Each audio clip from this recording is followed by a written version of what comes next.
व्याख्यामुद्रां करसरसिजैः पुस्तकं शङ्खचक्रे बिभ्रद्भिन्नस्फटिकरुचिरे पुण्डरीके निषन्नः अम्लानश्रीरमृतविशदेरंशुभिप्लावयन् मामाविर्भूयात् अनगमहिमा मानसे वागधीशः। नमस्ते प्राणेश प्रणतविभवाय मनिमगाः नमः स्वामिन् रामप्रियतमनमन् गुरुगुण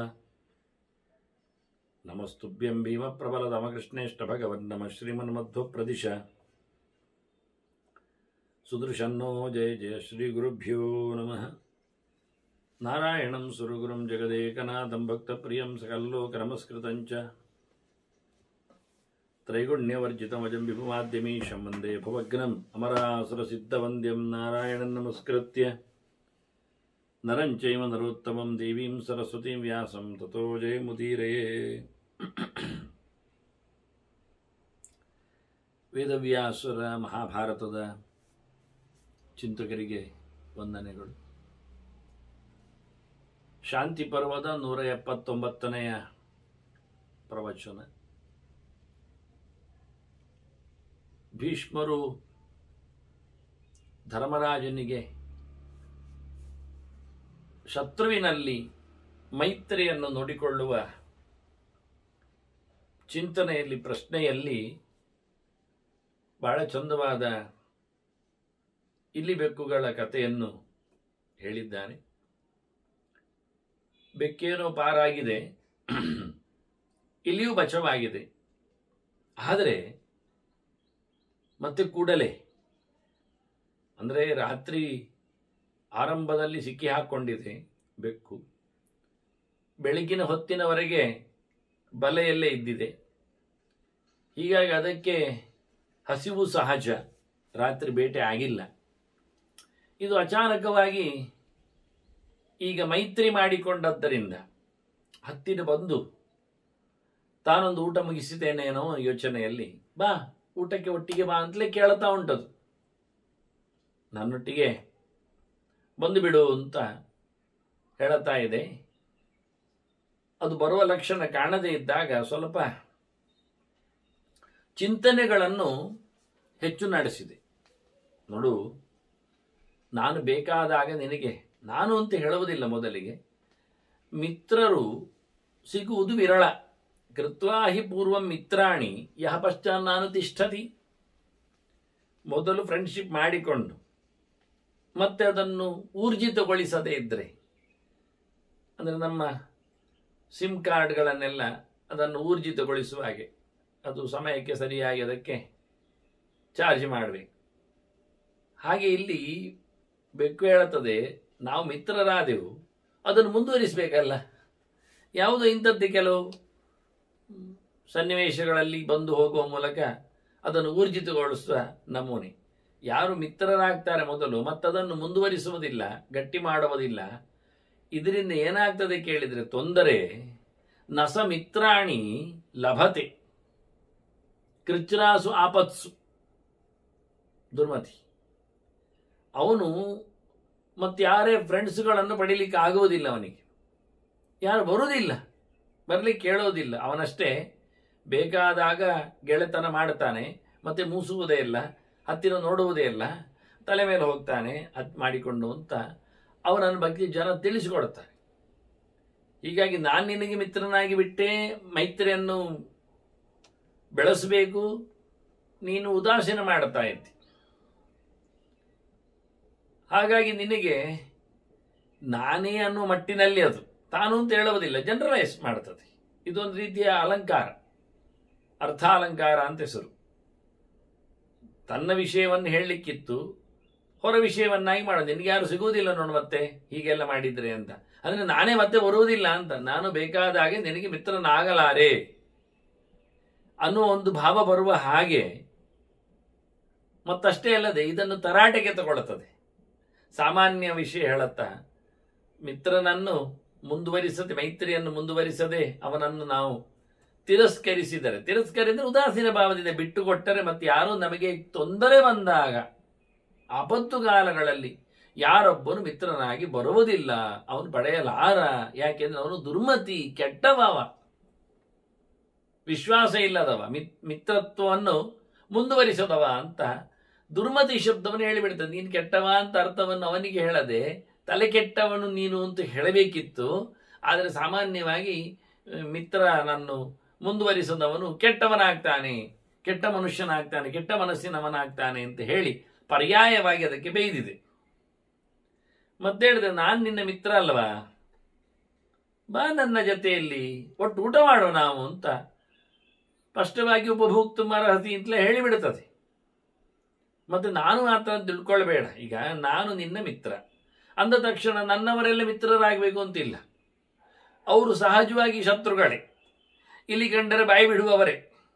ಅದಕ್ಕೆ ಇದು ಭರವಸೆ ಮಾತ್ರ ನನಗೆ ಬಾರದೇ ಇದ್ದಾಗ, ಮುಂದುವರಿಸದೇ ಇದ್ದಾಗ ಭರವಸೆಯ ಗೆರೆಗಳನ್ನು ಇನ್ನಷ್ಟು ವಿಸ್ತಾರಗೊಳಿಸ್ತದೆ. ಯಾವಾಗಲಾಗಿ ವ್ಯಕ್ತಿಗೆ ತನ್ನ ಮೇಲೆ ಇರತಕ್ಕಂತಹ ಕಾನ್ಫಿಡೆನ್ಸ್ ಕಡಿಮೆ ಆದಾಗ ಉಳಿದವರನ್ನು ಸಿಕ್ಕಿಸಿಕೊಳ್ಳುತ್ತಾನೆ, ಸೇರಿಸಿ ಬಿಡುತ್ತಾನೆ. ಎಲ್ಲಿವರೆಗೆ ಹೋಗ್ತದೆ ಕೊನೆಗೆ ಅಂದರೆ ದೇವರನ್ನು ಕರೀತಾನೆ ಕೊನೆಗೆ. ಧರ್ಮ, ದೇವರು, ದೈವ, ತಂದೆ ತಾಯಿಯೆಲ್ಲ ಆಗಿರ್ತದಲ್ಲ ಮೊದಲು ಹೆಸರುಗಳಲ್ಲಿ, ಆನಂತರ ಅದು ಶುರುವಾಗ್ತದೆ. ಅಲ್ಲಿವರು ಅವರನ್ನೆಲ್ಲ ಎಳೆದು ತಂದಾದರೂ ಕೊನೆಯೊಮ್ಮೆ ಅರ್ಥೈಸಬೇಕು ಅಂತ ಅವನಿಗೆ ಹಠ ಇರ್ತದೆ. ಹಾಗೆ ಬೆಕ್ಕು ಸಹ ಮುಂದೆ ನನಗೆ ಅವುಗಳ ಚಿಂತನೆಯಲ್ಲಿ ಮುಂದರಿಕೆಯ ಬಗೆಗಳು ಹೇಗಿರ್ತಾವೆ ಅಂತ, ಇದನ್ನೇ ಭೀಷ್ಮರಿಗೆ ಮುಖ್ಯವಾದದ್ದು. ಒಬ್ಬ ಶಸ್ತ್ರವನ್ನು ಕ್ಯಾಶ್ ಮಾಡಿದರೆ ಅದನ್ನು ಯಾವ ರೀತಿಯಲ್ಲಿ ದುಡಿಸಿಕೊಳ್ಳಿಕ್ಕಾಗ್ತದೆ, ಎಷ್ಟು ಆಯಾಮಗಳಿರ್ತವೆ ಅಂತೇಳಿ ಈ ಬೆಕ್ಕು ಇಲ್ಲಿಯ ಕಥೆಯಲ್ಲಿ ಹೇಳಿದ್ದಷ್ಟೇ ಹೊರತು ಅವರಿಗೆ ಕತೆ ಬೇಕಾಗಿಲ್ಲ, ಕತೆ ಆಗುವುದೂ ಇಲ್ಲ. ಇಡೀ ಅದು ಹೇಗೆ ಮತ್ತೆ ಮಾತಾಡಿತು ಅಂತ ಕೇಳಿದವರು ಉಂಟು. ಕತೆ ಕೇಳಿದಾಗ ಏನಾಗುತ್ತೆ ಅಂದರೆ, ಹೌದು ಬಿಡುಗಡೆ ಆಯಿತು, ಚಂಗನೆ ಮರೆಗೇರಿತು, ಇದು ಬಿಲದೊಳಗೆ ಹೋಯಿತು, ಈಗ ಅದು ಕರೆದದ್ದು ಹೇಗೆ, ಕೆಳಗಿಳಿದ ಮೇಲಿಂದಲೇ ಅಂತ. ಕೆಳಗಿಳಿದ್ರೆ ಇದೆಲ್ಲಿ ಮುಸುರಿ ತೋರಿಸ್ತದೆ.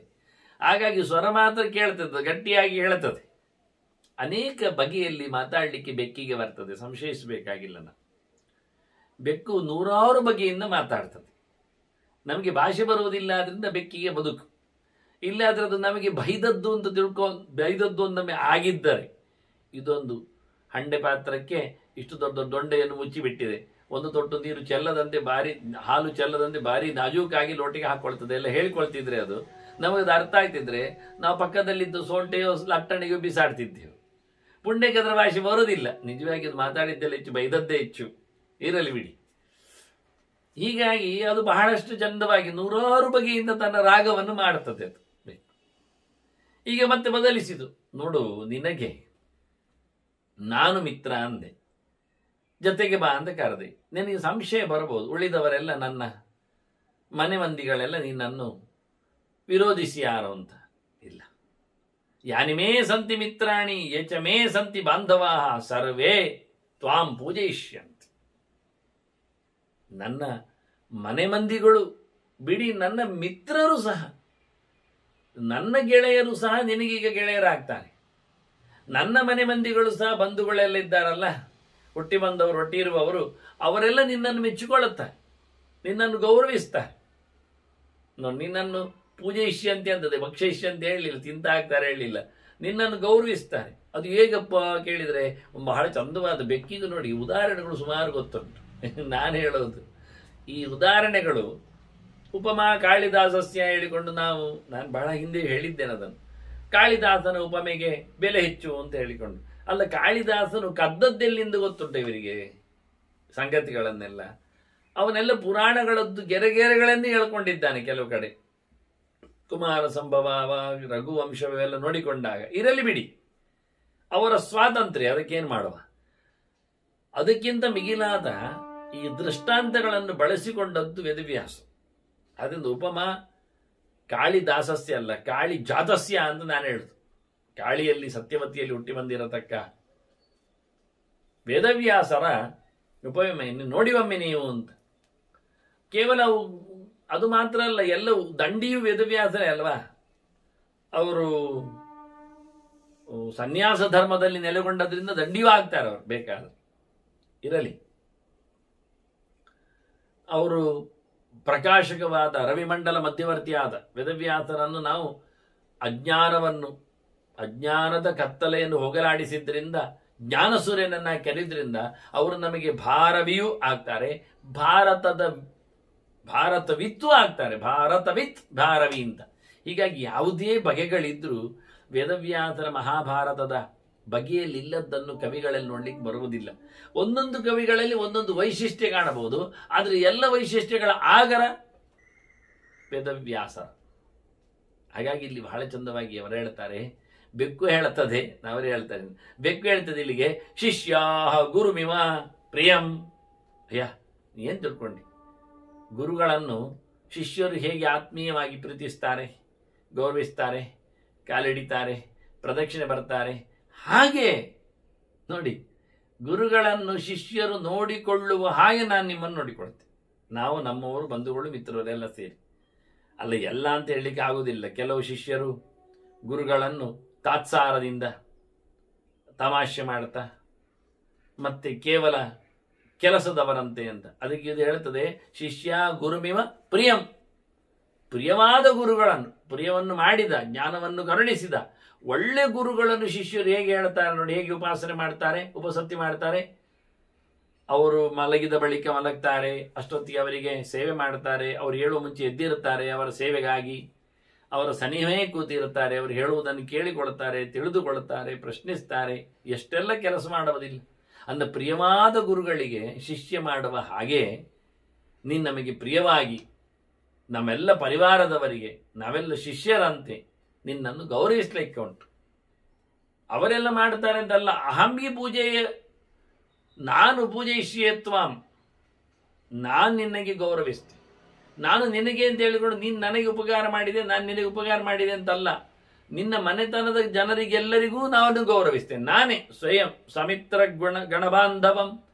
ನಿನ್ನ ಯಾರೆಲ್ಲ ಬಂಧುಗಳಿದ್ದಾರೆ, ಮಿತ್ರರಿದ್ದಾರೆ, ಇಲ್ಲಿ ಪರಂಪರೆಗೆ ನಾವು ಶರಣು. ಎಷ್ಟು ಚೆನ್ನಾಗಿ ಹೇಳ್ತು. ನಿಮ್ಮೆಲ್ಲರನ್ನು ಸಹ ನಾವು ಪ್ರೀತಿಸ್ತೇವೆ. ಈಗಾಗಲೇ ಹೇಳಿತು, ನಾನೊಬ್ಬಲ್ಲ, ನಮ್ಮ ಮನೆ ಮಂದಿ ಎಲ್ಲ ಪ್ರೀತಿಸ್ತಾರೆ ಅಂತ. ಈಗ ಅರ್ಥ ಆಯ್ತಲ್ಲ ನಿಮಗೆ? ನಾನು ನಿಮ್ಮೆಲ್ಲರನ್ನು ಪೂಜಿಸ್ತೇನೆ, ಪ್ರೀತಿಸ್ತೇನೆ, ಬನ್ನಿ ಊಟಕ್ಕೆ ಅಂತ ಕರೆದ ಬೆಕ್ಕು ನಮ್ಮ ಮನೆ ಮಂದಿಯೆಲ್ಲ ನಿಮ್ಮನ್ನು ಪ್ರೀತಿಸುತ್ತದೆ ಹೇಳಿದ್ರೆ ಅರ್ಥ ಇದೆ. ಒಬ್ಬೊಬ್ಬರು ಒಂದು ಬಾಯಿ ಆಗ್ತದೆ ಅಂತ ಅರ್ಥ. ಹೀಗೆ ಹೇಳುವ ರೀತಿ ಚೆನ್ನಾಗಿರ್ತದೆ. ಹೀಗೆ ಬಹಳ ಸುಂದರವಾಗಿ ಹೇಳಿತ್ತು. ಜೀವಿತಸ್ಯ ಪ್ರದಾತಾರಂ ಕೃತಜ್ಞ ಕೋನ ಪೂಜೆಯೇತ್. ಅಲ್ಲ, ನಾನು ಗೌರವಿಸ್ತೇನೆ ಅಂತ ಹೇಳಬೇಕಾಗಿಲ್ಲ, ಗೌರವಿಸುವುದು ಸಹಜ. ಯಾಕೆಂದರೆ ನಾನು ತಿಳಿಗೇಡಿ ಅಲ್ಲ, ನಾನು ಕೃತಜ್ಞ ಅಲ್ಲ, ಮಾಡಿದ ಉಪಕಾರವನ್ನು ಮರೆಯುವಷ್ಟು ದಡ್ಡ ಅಲ್ಲ, ಅಥವಾ ಮಾಡಿದ ಉಪಕಾರಕ್ಕೆ ಉಪಕಾರ ಮಾಡದೇ ಇರತಕ್ಕಂತಹ ಸೋಮಾರಿಯೂ ಅಲ್ಲ. ನಾನು ಒಳ್ಳೆ ತಿಳ್ಕೊಂಡಿದ್ದೇನೆ. ನೀನು ನನಗೆ ಬದುಕನ್ನೇ ಕೊಟ್ಟವಲ್ವಾ? ಬದುಕು ನೀಡಿದವನನ್ನು ಯಾರಾದರೂ ಅಪಚಾರ ಮಾಡ್ತಾರೇನು, ಗೌರವಿಸದೇ ಇರ್ತಾರಾ, ಅವರನ್ನೇನಾದರೂ ತಂಟೆ ಮಾಡ್ತಾರ ಅವರಿಗೆ? ಅದನ್ನು ಯಾರು ತಾನೇ ಮಾಡಿ ಯಾರು ಅಂಥದ್ದು? ಅದನ್ನು ಯಾರು ತಾನೇ ಬದುಕು ಕೊಟ್ಟವನಿಗೆ, ಪ್ರಾಣ ಕೊಟ್ಟವನಿಗೆ ಗೌರವ ಕೊಡುವುದಿಲ್ಲ? ಸಾಮಾನ್ಯ ಏನೋ ಒಂದು ಸಣ್ಣ ಪುಟ್ಟ ವಸ್ತುಗಳನ್ನು ಕೊಟ್ಟದ್ದಕ್ಕೇನೆ ಬಹಳಷ್ಟು ಹೊತ್ತಿನಲ್ಲಿ ಥ್ಯಾಂಕ್ಸ್ ಮಾರಾಯ ಹಾಗೆ ಹೀಗೆಲ್ಲ ಹೇಳ್ತಾರೆ. ಒಂದು ಪೆನ್ಸಿಲು, ಒಂದು ಪೆನ್ನು, ಒಂದು ಕಾಗದ, ಒಂದು ಕಡ್ಡಿಯು ಕೊಟ್ಟದ್ದಕ್ಕೆಲ್ಲ. ಇವಾಗ ನನಗೆ ಪ್ರಾಣವನ್ನೇ ಕೊಟ್ಟೆ, ನೀನು ಸಾಯ್ತಿದ್ದೆ ನಾನು ಬೆಳಗಿನ ಹೊತ್ತಿನಲ್ಲಿ ಅವನ ಕೈಯಲ್ಲಿ ಸಿಲುಕಿ, ನೀನು ನನ್ನ ಕಟ್ಟನ್ನು ಕತ್ತರಿಸಿ ಆಗಿ ನನ್ನನ್ನು ಬಿಡುಗಡೆ ಕೊಟ್ಟೆ ಅಲ್ಲ, ಇನ್ನೇನು ಬೇಕು? ಅದನ್ನು ನಾನು ಖಂಡಿತವಾಗಿ ನಿನ್ನನ್ನು ಗೌರವಿಸುವುದರಲ್ಲಿ ತಪ್ಪಿಲ್ಲ. ಎಷ್ಟರ ಮಟ್ಟಿಗೆ ನಿನಗೆ ಗೌರವ ಉಂಟು ಕೇಳಿದ್ರೆ, ಅಲ್ಲಯ್ಯ, ನಮ್ಮ ಪೀಳಿಗೆಗೆ ಪಾಳೆಯಕ್ಕೆ ನೀನು ರಾಜನಾಗು, ಆಯ್ತಾ? ಈಶ್ವರೋಮೇ ಭವಾನ್ ಅಸ್ತು. ನೀನು ಬಾ, ನಮ್ಮ ದೊರೆ, ಬಿಡಾಲಗಳ ದೊರೆ. ಇದು ಇಲ್ಲಿ ಹಾಗೆ ಮಾಡುತ್ತೆ. ಮಾರ್ಜಾರ ಪಂಗಡಗಳಿಗೆಲ್ಲ ನೀನು ಪ್ರಭು, ಒಡೆಯ, ಸಾಕ? ಈಶ್ವರ ಮೇ ಭವಾನ್ ಅಸ್ತು, ನನಗೆ, ನನ್ನವರಿಗೆ, ಶರೀರಸ್ಯ ಗೃಹಸ್ಯ, ನನ್ನ ಮನೆಗೆ ಪೂರ್ತಿ ಎಲ್ಲರಿಗೂ, ನನಗೂ, ನನ್ನ ದೇಹಕ್ಕೂ ನೀನು ಗುರುವೆ, ಆಯ್ತಾ? ನೀನು ಹೇಳಿದಾಗೆ ನಾನು ಕೇಳುದು. ಅರ್ಥಾಣಾಂಚೈವ ಸರ್ವೇಶಾಂ ಅನುಶಾಸ್ತಾಚ ಮೇ ಭವ. ನಮ್ಮ ಸಂಪತ್ತುಗಳಿಗೂ ಒಡೆಯ ನೀನೇ. ನಮಗೆ ಮಾತ್ರ ಅಲ್ಲ, ನಮ್ಮ ದೇಹಕ್ಕೆ ಮಾತ್ರ ಅಲ್ಲ, ಮನೆ ಮಂದಿಗೆ ಮಾತ್ರ ಅಲ್ಲ, ನಮ್ಮ ಎಲ್ಲ ಆಸ್ತಿ ಪಾಸ್ತಿಗಳಿಗೂ ನೀನೇ ಒಡೆಯ, ನೀನೇ ದೊರೆ. ಇದೆಲ್ಲ ಬೆಕ್ಕಿಗೆ ಇಲ್ಲಿಗೆ ಆಗ್ತದ ಅನ್ವಯ? ಯೋಚನೆ ಮಾಡಿ. ಇದು ಶತ್ರುವಿಗೆ ಹೇಳುವ ರೀತಿ. ನಾವು ಶತ್ರುಗಳು ಮಾತಾಡಿಕೊಳ್ಳುವಾಗ ಹೀಗಿರ್ತದೆ. ಅವ್ರು ಹೇಳಿಕೊಳ್ತಾರೆ, ಪಾಮಾರಯ ಮನೆ ಪೂರ್ತಿ ನಿಂದೆ ಅಂತ ಹೇಳಿಕೊಂಡು ಮತ್ತೆ ಹೋಗಿ ಮಲಗಬೇಡಿ ಅಲ್ಲಿ, ಮತ್ತೆ ನನ್ನ ದುಡ್ಡು ಎಲ್ಲ ನಿನಗೆ ಮಾರಾಯ ಅಂತಾರೆ. ಬಾಯಲ್ಲಿ ಹೇಳುವ ರೀತಿಯಾಗಿ ಎಲ್ಲವೂ ನಿನಗೆ ಅಂತ ಹೇಳಿಕೊಳ್ಳುತ್ತಾರೆ. ಮತ್ತೆ ಹೋಗುವಾಗ ಇವನದ್ದು ಸೇರಿ ಕಬಳಿಸಿರ್ತಾರೆ, ಗೊತ್ತಾಗುತ್ತಿಲ್ಲ. ಅದನ್ನು ಗಮನಿಸಬೇಕಾದ ಸಂಗತಿ ಇದು. ಅರ್ಥಾಣಂಚೈವ ಸರ್ವೇಶ ಅನುಶಾಸ್ತಾಚಮೇ ಭವ. ನಮ್ಮೆಲ್ಲ ಸಂಪತ್ತನ್ನು ವಿನಿಯೋಗಿಸುವ ವ್ಯವಸ್ಥೆಯನ್ನು ನೀನೇ ಮಾಡು, ನೀನೇ ಹೇಳು. ನೀನು ಹೇಳಿದಾಗೆ ಆಗ್ತದೆ, ಆಯ್ತಾ? ಕೆಲವೊಮ್ಮೆ ರಾಜನಾಗು ಹೇಳುವುದಂತಲ್ಲ, ಸ್ವಲ್ಪ ಹೆದರಿಕೆಯ ಕೆಲಸ. ಯಾಕೆ ಅಂದರೆ ನಹುಷನನ್ನು ಹೇಳಿದ್ದಾರೆ ನೋಡಿ, ಎಂತ ಗಮ್ಮತ್ತಿತ್ತು. ಅವ ಪೆದ್ದ ಹೋಗಿ ರಾಜನಾದ. ಇಂದ್ರ ಕರೆದು ಬಿಟ್ಟೆ, ಸ್ವರ್ಗ ಖಾಲಿ ಉಂಟು, ಬಾ ಬಂದು ಬಿಡು. ಆಯ್ತು ಅಂದ. ಇವನು ಮೊದಲು ಕೇಳ್ತಾನೆ, ಅಲ್ಲಿ ಬರಲಿಕ್ಕೆ ತೊಂದರೆ ಇಲ್ಲ, ನಂಗೆ ಎಂಥದ್ದುಂಟು ಕೇಳ್ತಾನೆ. ನಿನಗೆ ನೋಡಿದವರ ಬಲ ನಿನಗೆ ಬರ್ತದೆ ಅಂತ ಹೇಳಿದ್ರು. ವಾಹ್, ತುಂಬ ಖುಷಿ ಆಯ್ತು. ಹಾಗಾದ್ರೆ ಒಮ್ಮೆ ಪೂರ ನೋಡಿಬಿಡುದು ಎಲ್ಲರನ್ನು, ಒಂದಿಷ್ಟು ಬಲ ಬಂದು ಬಿಡ್ತದೆ. ಹಾಗೆ ಯಾರು ಸಹ ನನಗೆ ಹೆದರಿಕೆ ಎಲ್ಲ ಹೇಳಿಕೊಂಡು ನಹುಷ ಹೋದ. ಆದದ್ದೇನು ಕತೆ, ಬಿದ್ದ ಕತೆ ಹೇಗಿದ್ದೆ. ಆದ್ರಿಂದ ರಾಜನಾಗಲಿಕ್ಕೆ ಏನು ಯಾಕೆ ಹೇಳೋದು ಗೊತ್ತುಂಟ? ಬಡಮ್ಮ ಬೀಳ್ಲಿಕ್ಕೆ, ದೊಡ್ಡ ಹುದ್ದೆ ಕೊಡೋದು ಯಾಕೆ ಅಂದರೆ ಸಿಕ್ಕಿ ಬಿದ್ದು ಸಾಯಲಿಕ್ಕೆ ಅಂತ. ಅದನ್ನು ಯಾರು ಪಕ್ಕ ದೊಡ್ಡ ಹುದ್ದೆಗಳಿಗೆಲ್ಲ ಹೋಗುವುದಿಲ್ಲ. ಒಳ್ಳೆ ಕೆಲಸ ಮಾಡ್ತಿದ್ದಂತೆ ಹೋಟೆಲಲ್ಲಿ ಸುಮಾರು ವರ್ಷಗಳ ಕಾಲ. ಅವನನ್ನು ನೋಡಿ ಮಾಲೀಕರಿಗೆ ಖುಷಿಯಾಗಿ, ನಿನಗೊಂದು ನಾನು ಬ್ರಾಂಚ್ ಒಂದು ಶಾಖೆ ನಿನಗೆ ಬಿಟ್ಟುಕೊಡುತ್ತೆ, ನೀನು ನಡೆಸಿಬಿಡು ಅಂತ ಹೇಳಿ ಕೇಳಿದರು. ಆಗ ಹೇಳ್ತಾನೆ, ಬೇಡ ಮ್ಯಾನೇಜರ್, ನಾನು ಬೇಡ ಮಾಲೀಕರೇ, ನಾನು ಖಾಲಿ ಹೀಗೆ ಸೂಪರ್ವೈಸರ್ ಆಗಿ ಮ್ಯಾನೇಜರ್ ಆಗಿ ಇಲ್ಲೇ ಇರ್ತೇನೆ, ನನಗೊಂದು ನಡೆಸಿಕೊಡುವ ಯೋಗ್ಯತೆ ಇಲ್ಲ, ನಡೆಸಿಕೊಡ್ಲಿಕ್ಕೆ ಕೇಳಬೇಡಿ, ನನಗೆ ನಡೆಸಿಕೊಡ್ಲಿಕ್ಕೆ ಆಗೋದಿಲ್ಲ. ನೀಗ ನಡೆಸಿಕೊಡ್ಲಿಕ್ಕೆ ಹೋದ್ರೆ ಉಂಟಲ್ಲ, ಅವನಾಗ ಬೆಳೆದಿಂದಾನೆ ಬೀಳ್ತಾನೆ. ಹಾಗಾಗಿ ರಾಜನಾಗುವುದುಂಟಲ್ಲ, ಅದು ಯಾವಾಗಲೂ ರಿಸ್ಕ್. ಮುಖರಸ್ತತ್ರ ಅನ್ಯತೆ ಅಂತ ಹೇಳುವುದು ಎಲ್ರು ಯಾರು? ರಾಜ ಗೆದ್ದ ಅಂತಲೇ, ಮತ್ತೆ ರಾಜ ಸೋತ ಅಂತಲೇ. ಮತ್ತೆ ರಾಜ ಗೆದ್ದ ಹೇಳಿದ್ರೆ ಖುಷಿ ಆಗ್ತದೆ ರಾಜನಿಗೆ, ಕಿರೀಟ ಸ್ವಲ್ಪ ಮೇಲೆ ಕೆಳಗೆ ಮಾಡಬಹುದು ಕಿವಿಗೆ ಕೇಳಲಿ ಅಂತ. ರಾಜ ಸೋತ ಹೇಳ್ತಾರೆ, ರಾಜ ಜೈ, ರಾಜ ಪರಾಜಿತ ಅಂತ ಹೇಳಿಕೊಂಡು. ಆದ್ರಿಂದ ಬೈಯುವುದು, ಗೆಲ್ಲುವುದು, ಹೊಡೆಯದಾಡುವುದು ಎಲ್ಲ ಸೇನಾಪತಿಗಳು, ಸೈನ್ಯ ಎಷ್ಟೋ ದೂರದಲ್ಲಿ. ಆದರೆ ಅರಮನೆಯಲ್ಲಿ ಆಗುವ ಸುದ್ದಿ, ರಾಜನ ಸೋಲು, ಮಾತಾಡಲಿಕ್ಕೆ ಬರುವುದಿಲ್ಲ. ಅದರಿಂದ ಬೇಡ, ರಾಜನಾಗಬೇಕು ಅಂತ ಹೇಳಿದ ತಕ್ಷಣ ಇಲಿಯನ್ನು ಏನೋ ಒಂದು ರೀತಿಯಿಂದ ಹೇಳಲಿಕ್ಕೆ ಏನೋ ದೊಡ್ಡದೆ ಸಿಂಹಾಸನ ಅಂತ, ಆದ್ರೆ ಅದು ಪೂರ ಮುಳ್ಳಿನದ್ದೇ ಕಂತೆ ಅಂತ ತಿಳ್ಕೊಂಡ್ರೆ ಬೆಕ್ಕೆ ಹೇಳ್ತದೆ, ಬೇಡ, ನನಗೇನು ಹಠ ಇಲ್ಲ, ನೀನು ರಾಜನೇ ಆಗಬೇಕು ಅಂತ ಹಠ ಇಲ್ಲ, ನಿನಗೇನು ಒರೆಸ್ಲಿಕ್ಕೆ ನಾವು ಹೊರಟದ್ದಲ್ಲ. ಸಿಂಹಾಸನ ಕೊಟ್ಟುಕೊಂಡು ಒಳ್ಳೆ ರೀತಿಯಿಂದ ಪೆಡದಿನ್ನಿಂದ, ಯಾಕೆಂದ್ರೆ ರಾಜ ಪೆಡದಿನ್ನುವುದು ಜಾಸ್ತಿ ಪ್ರಜೆಗಳಿಂದ. ಒಂದು ತಪ್ಪಾದ್ರೂ ಬೈತಾರೆ, ಒಂದು ಸಿಗದಿದ್ರು ಕೂಗ್ತಾರೆ, ಒಂದು ಕೇಳದಿದ್ರು ಬಡಿತಾರೆ. ಕೊನೆಗೆ ರಾಜನ ಎಳೆದಾಗುವಷ್ಟು ಹಿಂದಿನ ಪ್ರಜೆಗಳಲ್ಲಿ ಮೌಲ್ಯ ಇತ್ತು. ಇವತ್ತು ಪ್ರಜಾಪ್ರಭುತ್ವದ ಹೆಸರಿಗೆ ಮಾತ್ರ ಹೇಳತಕ್ಕಂತಹ ಸರ್ಕಾರ ವ್ಯವಸ್ಥೆ, ಅದು ನಡೆಯುವುದು ಪೂರ್ತಿ ಮಂತ್ರಿಗಳದ್ದೇ. ಯಾರು ಹೇಳಿದ್ದು ಕೇಳುವುದೇ ಇಲ್ಲ. ನುಂಗಿ ಹಾಕಿದ್ದ ಜಾಗಕ್ಕೂ ಏನು ದುಡ್ಡು ಕೊಡ್ಲಿಕ್ಕಾದ್ರೆ ಒಂದು ಮನಸ್ಸು ಬುದ್ಧಿ ಹೇಳಲಿಕ್ಕೆ ಇವರು ಬರುವುದಿಲ್ಲ. ಆದ್ರೆ ಈಗ ಪ್ರಜಾಪ್ರಭುತ್ವದ ಹೆಸರಿನಲ್ಲಿ ರಾಜಾಡಳಿತ, ಹಿಂದೆ ರಾಜಾಡಳಿತ ಹೆಸರಿನಲ್ಲಿ ಪ್ರಜಾಪ್ರಭುತ್ವ. ಅದರಿಂದ ಅದು ಬೇಡ. ನೀನೊಂದೊಮ್ಮೆ ರಾಜನಾಗುವುದಿಲ್ಲ, ಆದರೆ ರಾಜನಾಗಿಸಬೇಕು ಅಂತ ನಿನ್ನನ್ನು ನಾನು ಎಳ್ಕೊಂಡು ಹೋಗುವುದು ಅಂತೇಳಿ, ಅಯ್ಯ ಅದು ಪೊಕ್ಕಡೆ, ಬೇಡವೇ ಬೇಡ. ಯಾಕೆ ಬಡಿತಾರಾಗ? ಇದು ಕೆಲಸ ಕೊಟ್ಟು ಬೆಳೆದಿನಿಸುವುದು, ಅಂಥದ್ದೊಂದು ಒಳ್ಳೆಯ ಕೆಲಸವನ್ನು ಕೊಡಿಸುವುದು. ಅಲ್ಲಿ ಲಂಚ ತಿನ್ನದೆ, ಕೈಯಡಿಯಲ್ಲಿ ಚಾಚದೆ ಆಗುವುದಿಲ್ಲ. ಆಗ ಅವನನ್ನು ಹಿಡಿಯುವುದು ಕೆಂಪು ಕೈಯಲ್ಲಿ. ಮತ್ತೆ ಪ್ರಯೋಜನ ಏನಾಯಿತು? ಅದನ್ನು ಇವರು ಮಾಡಿದ ಉಪಾಯ ಏನು ಅಂತ ಗೊತ್ತಿಲ್ಲ. ನಾನು ದೊರೆ ಅಂತ ಹೇಳೋದು, ಕುಳ್ಳಿರಿಸುವುದು, ಸ್ವಲ್ಪ ಹೆಚ್ಚು ಕಡೆ ಮಾತಾಡಿದ ತಕ್ಷಣ ಎಲ್ಲ ಬೆಕ್ಕುಗಳು ಒಟ್ಟು ಸೇರಿ ಸಿಂಹಾಸನದಲ್ಲಿ ಮುತ್ತಿಗೆ ಹಾಕಿದರೆ ಮತ್ತೆ ಇಲ್ಲಿ ಎಲ್ಲ ಹುಡುಕ್ಬೇಕಾಗ್ತದೆ. ಅದು ನಾನು ನಿನ್ನನ್ನು ಕೊಳ್ಳೆ ಹೊಡಿಲಿಕ್ಕೆ, ಮೋಸಗೊಳಿಸ್ಲಿಕ್ಕೆ ಹೇಳಿದ್ದಲ್ಲ ಮಾರಾಯ ರಾಜನಾಗುವುದು. ನಿನಗೆ ರಾಜನಾಗಲಿ ಇಷ್ಟ ಇಲ್ಲ ಆದರೆ, ಅಧಿಕಾರ ಬೇಡ ಅಂತ ಆದರೆ, ಚಲಾವಣೆ ಬರುವುದಿಲ್ಲ ಆದರೆ ಅಮಾತ್ಯೋಭವ ಅಂತದ್ದು. ನಂಗೆ ನಿನ್ನ ಮಂತ್ರಿ ಆಗು. ಪ್ರಧಾನಮಂತ್ರಿ ಹುದ್ದೆ ಅನ್ನೋದು ಕಮ್ಮಿ ವಿಷಯ. ಮಂತ್ರಿ ಆಗಿ ಹೇಳ್ತಿದ್ದೆ, ಅಮಾತ್ಯೋಮೇ ಭವ. ಅಮಾತ್ಯ ಒಳ್ಳೆ ರೀತಿಯಿಂದ ಹೇಳಿಕೊಳ್ತದೆ, ನನಗೆ ನೀನು ಸಿಗಬೇಕು, ಹೋಗ್ವಾ. ಯಾಕೆ ನೀನು ಬುದ್ಧಿಮಂತ ಅಲ್ವಾ? ಅಮಾತ್ಯೋ ಭವ ಮೇ ಪ್ರಾಜ್ಞ. ಒಳ್ಳೆ ನೀನು ನೀತಿಶಾಸ್ತ್ರಜ್ಞ, ಹೇಳಿಕೊಳ್ಳಿಕ್ಕೆ ಭಾರಿ ಚೆನ್ನಾಗಿ ಆಗ್ತದೆ. ಅದು ನೀನು ಮನ್ಗೆ ಬಂದು ಬಿಟ್ರೆ ಅಲ್ಲ. ಮಂತ್ರಿ ಆದ ತಕ್ಷಣ ಯಾರಾದರೂ ರಾಜರಿರ್ತಾರೆ, ಅವರದ್ದು ದರ್ಬಾರ್ ಇರ್ತದೆ. ಇವ ಮಂತ್ರಿ ಅವರು ಬಂದಾಗಿದ್ದು ನಿಲ್ಬೇಕು, ಕೂತ್ಕೊಳ್ಬೇಕು, ತಲೆ ಬಗ್ಗಿಸ್ಬೇಕು, ಅವ್ರು ಹೇಳಿದಾಗ ಕೇಳಬೇಕು. ಬಾಲ ಅಲ್ಲಾಡಿಸು ಅಂದ್ರೆ ಬಾಲ ಅಲ್ಲಾಡಿಸ್ಬೇಕು, ಬಾಲ ಅಲ್ಲಾಡಿಸಬಾರ್ದು ಅಂದ್ರೆ ಅಲ್ಲಾಡಿಸಬಾರ್ದು. ಮತ್ತೆ ಬಾಲ ನೆಟ್ಟಗಿರ್ಬೇಕು, ನೆಟ್ಟಗಿರ್ಬೇಕು, ಬಾಲ ಕೆಳಗೆ ಬರಕ್ಕೆ. ಇದು ಒಳ್ಳೆ ಕತೆ. ಬಾಲಕ್ಕೂ ಇವರು ತಮ್ಮ ಬಲ ಪ್ರದರ್ಶನ ಮಾಡುತ್ತಾರೆ ಅಂತ ಹೇಳಿಕೊಂಡು ಅಮಾತ್ಯರೆನ್ನುವುದೊಂದು ಸಣ್ಣ ಕೆಲಸ. ಅದು ಸ್ವಾತಂತ್ರ್ಯ ಇಲ್ಲದ ಕೆಲಸ ಅಂತ ತಿಳ್ಕೊಳ್ಬೇಡ ನೀನು. ಯಾಕೆಂದ್ರೆ ಪಿತೇವೇಹ ಪ್ರಶಾಧಿಮ, ನೀನು ಅಪ್ಪನಂತೆ ಇರು. ಇದು ಅಪ್ಪಾಮಾತ್ಯ, ಅಪಮಂತ್ರಿ. ಉಪಮಂತ್ರಿಯಲ್ಲಿ ಇದು ಅಪಮಂತ್ರಿ. ಮಂತ್ರಿತನದಲ್ಲಿ ಒಂದು ದೊಡ್ಡತನ, ಬೆಪ್ಪರಸ ಇದ್ದ ಹಾಗೆ, ಬೆಪ್ಪರಲ್ಲಿ ಅರಸ ಅವನು ದೊಡ್ಡವ. ಹಾಗೆ ಇಲ್ಲಿ ಮಂತ್ರಿಗಳಲ್ಲಿ ನೀನೇನು ಗೊತ್ತುಂಟ, ಅಪ್ಪ ಮಂತ್ರಿ. ಮಂತ್ರಿಗಳಿಗೆಲ್ಲ ನೀನು ಅಪ್ಪ, ಮಿಗಿಲಾದವ, ಎತ್ತರದವ, ತಂದೆಯಾಗಿರು, ಆಯ್ತಾ? ಆಗ ಗೌರವ ಕೊಡುತ್ತಾರೆ. ರಾಜನ ತಂದೆ ಅಂತ. ರಾಜ ಮಾತೆ ಆದರೂ ನಾವು ಕೇಳಿದ್ದೇವೆ, ಅದು ದೊಡ್ಡದಿರ್ತದೆ ಮಾಟೆ ಅಂತ. ರಾಜ ಮಾಟೆ ಅದು ಇಂಗ್ಲಿಷಲ್ಲಿ ಎಲ್ಲ ಬರೆಯುವಾಗ ಅರ್ಥ ಆಗುದಿಲ್ಲ. ಸ್ಪೆಲ್ಲಿಂಗ್ ಅದು MATE ಬರೆಯುವಾಗ ಮಾತೆ ಯಾರು ಓದ್ತಾರೆ? ಮಾಟೆ, ರಾಜ ಮಾಟೆ. ಮಾಟೆ ಅಂದ್ರೆ ನಮ್ಮಲ್ಲಿ ಪೊಟ್ಟರೆ ಅಂತ ಅರ್ಥ, ಹೊಟ್ಟೆ ಅಂತ ಅರ್ಥ, ತೂತು ಅಂತ ಅರ್ಥ, ರಂಧ್ರ, ತೂಮ್. ರಾಜಮಾತೆ ಆದ್ರೂ ಕೇಳಿದ್ದೇವೆ ನಾವು. ರಾಜಪಿತ ಇದು ನೋಡಿ, ಇದು ಗಮ್ಮತ್ತುಂಟು.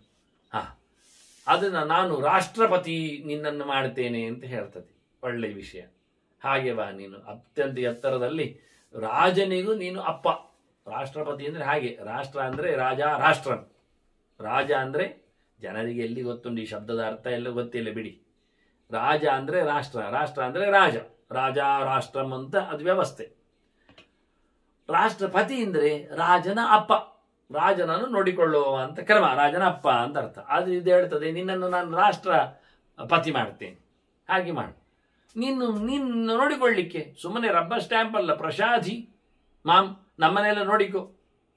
ಮತ್ತೆ ನಿನಗೆ ಅಲ್ಲ, ಇದು ಹೋಗಿ ಹೋಗಿ ಒಳ್ಳೆದುಂಟು ಎಂತ, ಮೆರವಣಿಗೆ ಮಾಡಿಸಿ ಕೊನೆಗೆ ಹೋಗಿ ನುಂಗಿ ಬಿಡುದು ಎಲ್ಲರೊಟ್ಟು ಸೇರಿ ಅಂತ. ಇಲ್ಲ ಮಾರೆ, ನಾನು ಗ್ಯಾರಂಟಿ ಹೇಳ್ತೇನೆ, ಅದೊಂದು ನಾನು ಭರವಸೆ ಕೊಡ್ತೇನೆ ನಿನಗೆ. ನತೇಸ್ತಿ ಭಯಮಸ್ಮತ್ತಃ ಜೀವಿತೇನ, ಆಯ್ತಾ? ಆತ್ಮನಃ ಶಪಿ. ನಾನು ಖಂಡಿತ, ನಾನು ಆಣೆ ಮಾಡಿ ಹೇಳುತ್ತೆ, ಖಂಡಿತವಾಗಿಯೂ ನಮ್ಮವರಿಂದ ನಿನಗೆ ಬದುಕಿನಲ್ಲಿ ಏನು ತೊಂದರೆ ಆಗುವುದಿಲ್ಲ. ನಿನ್ನನ್ನು ತಿನ್ಲಿಕ್ಕಾಗಿ ನುಂಗಲಿಕ್ಕಾಗಿ ನಾವೇನು ಹೇಳುವುದಲ್ಲ. ನಾನು ಪ್ರಮಾಣ ಮಾಡಿ ಆಣೆ ಮಾಡಿ ಹೇಳುತ್ತೇನೆ. ವಿಷಯ ಇರಲಿ, ಅದು ಹೇಳುವ ದಾಟಿ ಕೇಳಿಕೊಳ್ಳಿ ಏನು ಹೇಳುತ್ತದೆ ಅಂತ. ಬೆಕ್ಕು ಹೇಗಾದ್ರೂ ಮಾಡಿ ಇಲ್ಲಿಯನ್ನು ತರಿಸಿಕೊಳ್ಳಬೇಕು. ಅದಕ್ಕೋಸ್ಕರ ಇಷ್ಟು ಬುದ್ಧಿವಂತಿಕೆಯಿಂದಲೂ ಹೇಳ್ತದೆ, ನಮ್ಮವರಿಂದ ನಿನಗೇನು ತೊಂದರೆ ಆಗದ. ಮತ್ತೆ ನಿನ್ನನ್ನು ಕುಳ್ಳಿರಿಸಿಕೊಂಡು ಸುಮ್ಮನೆ ಒಂದು ಪೋಸ್ಟ್ ಕ್ರಿಯೇಟ್ ಮಾಡಿದ್ದೇನೆ ತಿಳ್ಕೊಳ್ಬೇಡ. ನನಗೆ ಗೊತ್ತುಂಟು ನೀನು ಅತಿ ಬುದ್ಧಿಮಂತ ಅಂತ. ನಮಗೆ ಬೇಕಾಗಿದೆ ಈಗ ಆದದ್ದಕ್ಕೋಸ್ಕರ ಬೇಕು ಅಂತಲ್ಲ, ನಮಗೆ ಯಾವತ್ತೋ ನೀನು ಬೇಕಿತ್ತು, ಇವತ್ತು ಆಗಿ ಬಿಟ್ಟಿತ್ತು. ಇನ್ನೊಂದು ದಿನವೇ ಬೇಕಾಗಿತ್ತಿತ್ತು, ಆದ್ರೆ ಈಗ ಸಿಕ್ಕಿತ್ತು. ನೀನು ನಮಗೆ ಸನ್ನಿವೇಶದಿಂದಾಗಿ ನಾವು ಮಿತ್ರರಾಗಿ ಕರಿತಾ ಇದ್ದೇವೆ. ನಿಜವಾಗಿ ನಿನಗೆ ಯೋಗ್ಯತೆ ಮೊದಲಿಂದಲೂ ಉಂಟು. ಬುದ್ಧ್ಯಾತ್ವಂ ಉಶನಾಹ ಸಾಕ್ಷಾತ್. ನೋಡಿದ್ರೆ ನೀನು ಬುದ್ಧಿಮಂತಿಕೆ ನೋಡಿದ್ರೆ ನೀನು ಶುಕ್ರಾಚಾರ್ಯನೇ ಸಾಕ್ಷಾತ್. ಆಯ್ತಾ? ಇಲ್ಲ ಆಯ್ತಲ್ಲ, ಪುಣ್ಯಕ್ಕೆ ಶುಕ್ರಾಚಾರ್ಯ ಕೇಳಲಿಲ್ಲ ಬೆಕ್ಕಿನ ಗೆರೆ. ಇಲ್ಲಾದ್ರೆ ಅವರು ನನ್ನನ್ನು ಸಮೀಕರಿಸುವುದ, ನನ್ನ ದೃಷ್ಟಾಂತ ಹೇಳೋದು, ನಾನು ಹೇಳುದ, ಇಲ್ಲಿಯನ್ನು ನಾನಂತ ಹೇಳುದ ಅಂತ ಅವ್ರು ಬೈತಿದ್ರು. ಬಹಳ ಚೆನ್ನಾಗಿ ಸಾಕ್ಷಾತ್ ಹೇಳಿ, ಸಾಕ್ಷಾತ್ ನೀನು ಉಶನಾಹ, ನೀನು ಶುಕ್ರಾಚಾರ್ಯ. ನೀತಿಮಂತಿಕೆಯಲ್ಲಿ ಯಾವ ನೀತಿ ಅದು? ಇಂತಹ ದುರುಳ ನೀತಿಯಲ್ಲಿ.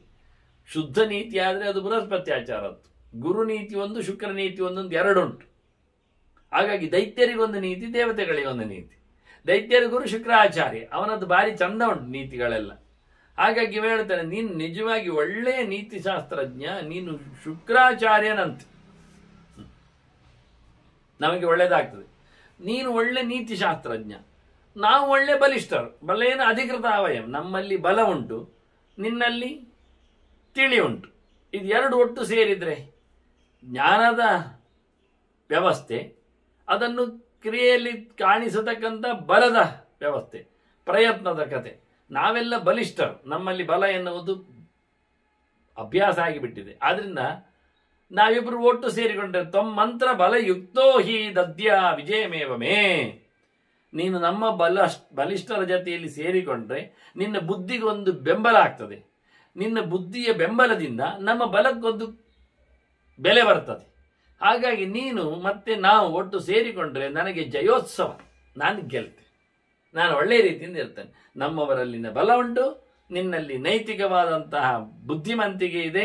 ಇದು ಎರಡು ಒಟ್ಟು ಸೇರಿಕೊಂಡ್ರೆ ನಾವು ಏನನ್ನಾದ್ರೂ ಗೆಲ್ಲಿಕ್ಕೆ ಬರ್ತದೆ ಅಂತ ಹೇಳಿ, ಅದಕ್ಕಾಗಿ ನಾನು ನಿನ್ನನ್ನು ಕರಿತೇನೆ, ನಾವು ಗೆಲ್ಲುವ.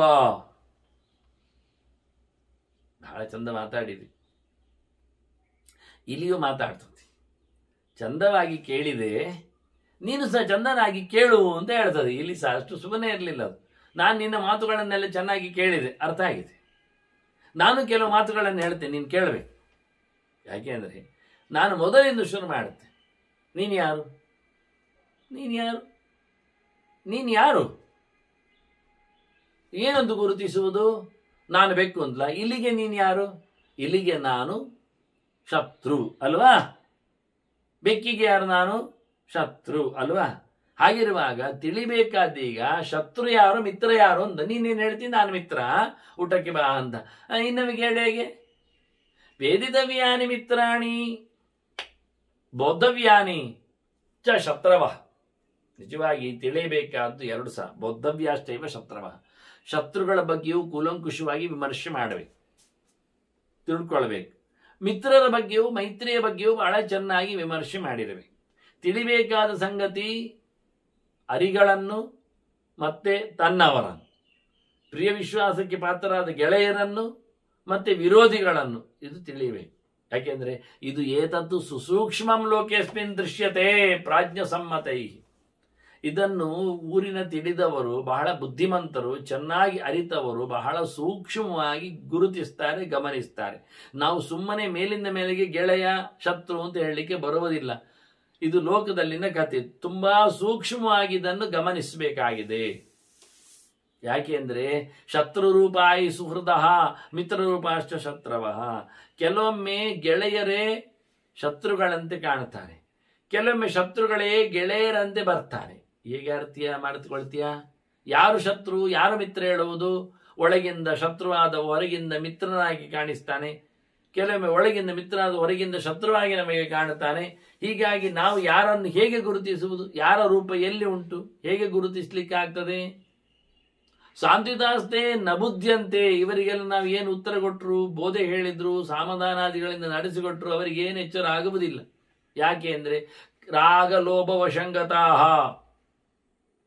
ಶತ್ರುರ ರೀತಿಯಲ್ಲಿ ಯಾಕಪ್ಪ ಮಿತ್ರರು ಬಂದ್ರು, ಮಿತ್ರರ ರೀತಿಯಲ್ಲಿ ಯಾಕಪ್ಪ ಶತ್ರುಗಳಿದ್ದಾರೆ ಅಂದ್ರೆ ಅವರಲ್ಲಿರತಕ್ಕಂಥ ರಾಗ ಲೋಭಗಳೇ ಕೆಲಸ ಮಾಡುವಂಥದ್ದು. ನೋಡಿ ಕಾರಣ. ಪರಶುರಾಮರಲ್ಲಿಗೆ ಹೋದ, ತಾನು ಯಾರು ಅಂತ ಎನ್ನುವುದನ್ನು ಮುಚ್ಚಿಕೊಂಡು ಹೋದ, ಕೇಳಿದಾಗಲೂ ಬಿಚ್ಚಿಕೊಳ್ಳಿಲ್ಲ ಸತ್ಯವನ್ನು. ಯಾಕೆ?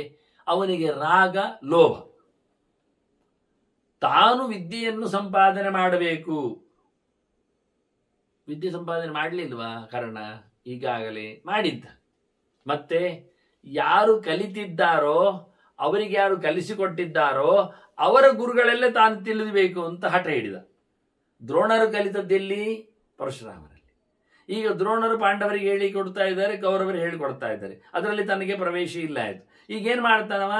ದ್ರೋಣರಿಗೆ ಹೇಳಿಕೊಟ್ಟವರಲ್ಲೇ ಕಲಿತು ಬರ್ತೇನೆ.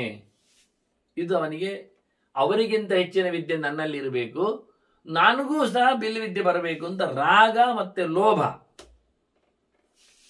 ಈ ರೀತಿಯಾಗಿ ಮನುಷ್ಯ ತಿಳ್ಕೊಳ್ಳುವುದಿಲ್ಲ ಏನಾಯಿತು ಹೇಗೆ ಆಯಿತು ಪರಿಸ್ಥಿತಿಯನ್ನು.